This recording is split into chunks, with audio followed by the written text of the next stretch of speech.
Hello everyone, welcome to Melina's Travel Tales. My name's Melina and my channel is all about solo traveling, tips and tricks and destination guides, and I also do some reviews and travel hacks as well. Today's video is all about what happens next after you've booked your flight to Vietnam, so that's pretty exciting. So I will step you through the process of getting an eVisa and other apps that you need to have downloaded on your phone that will really assist whilst you're away. Don't forget to hit the subscribe button down below. This really helps me, and also if you like this video, don't forget to give me the thumbs up as well.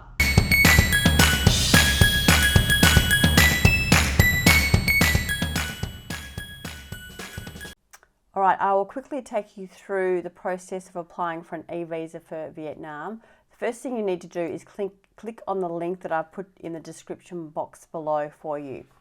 Then the next thing you do is click on eVisa for foreigners. And then this is just an information page that tells you that you'll need to upload a passport style photo and also a photo of your passport, and also the pricing here, it's $25 for single entry and $50 for multiple entries. So if you want to leave and then come back into Vietnam. Now, those prices are, of course, in US dollars. Don't forget to click this little dialogue, this little box here, and then the next button. All right, so the first thing you need to do is select a passport style photo. So just a photo with head and shoulders and a white background, and also a copy of your information page from your passport. Now, make sure when you're filling out your surname and given name, even though it says name, you need to put in both of your names. So this needs to match whatever's in your passport. If you don't, your application will be rejected and you'll have to reapply. So go through and make sure that you put in all the accurate information. Nationality is a drop down here, email address, a few radio buttons.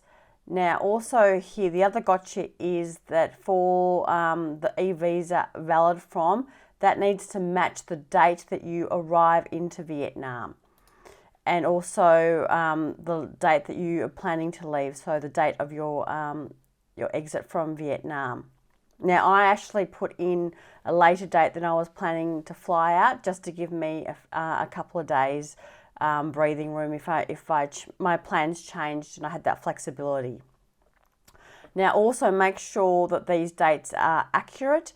I've also bumped into somebody when I was away, and they actually on their departure they did not realise that they'd overstayed their visa and their passport was confiscated, and they had to stay in Hanoi for an additional week, and while they were reprocessed and able to leave the country, so they were delayed. So passport is your form of ID, your number here.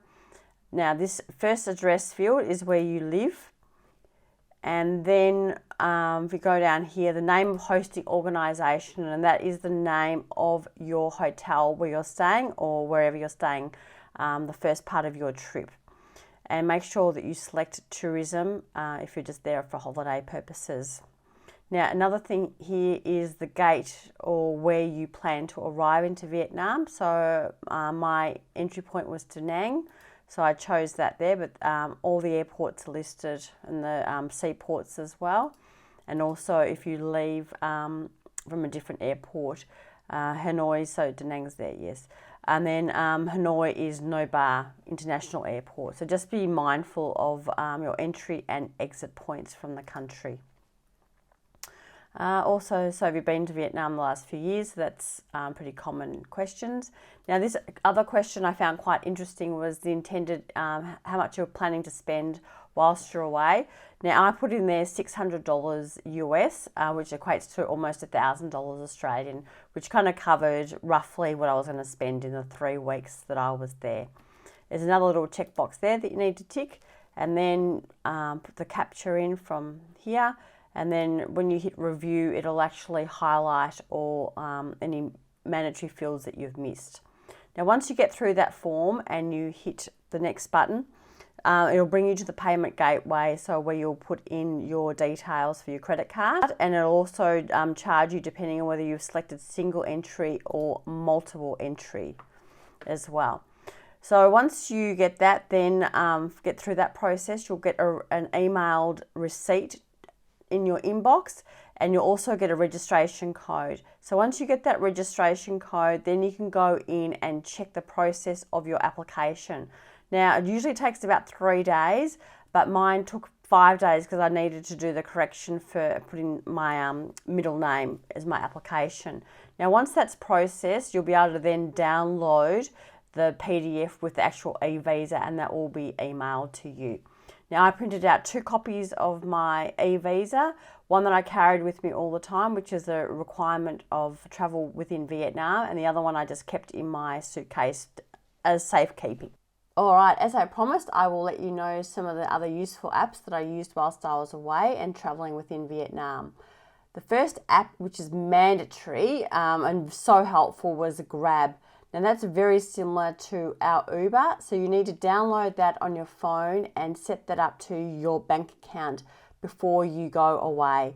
Now this is needed practically as soon as you land and want to get out of the airport or wherever you get into Vietnam and get to your accommodation. So it's very easy, and you're not hassling with taxi drivers and haggling over price or having any of those discussions, because it's just like how it is in Australia, and it's a set price, so you know exactly what you're going to pay.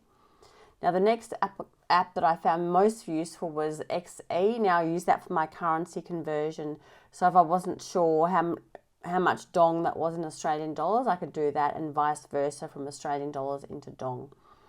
Also, the next one I used was Airalo, and I've got a link in the description below as well. Now that's an eSIM that I set up. So rather than having to worry about roaming and extra costs from providers in Australia, I just set up an eSIM for the number of weeks I'm away, and I get data only, so I can use WhatsApp to call people, and of course use Facebook Messenger as well, which is all you really need whilst you're away. Other couple of apps that I found really useful, of course, was Google Translate. Now, I've not used that before prior to going to Vietnam, but it did come in handy a couple of times talking to Grab drivers and other people when trying to order different things and trying to communicate. And also, I found that I downloaded Hanoi in offline mode, because it was often that when it was raining that the internet lost access, so I just could use the offline mode, and I tried not to get too lost. All right, that's the end of this video. Thanks for listening and watching, and I hope you found it of value, and if you did, please subscribe to my channel and give me a thumbs up. Thank you.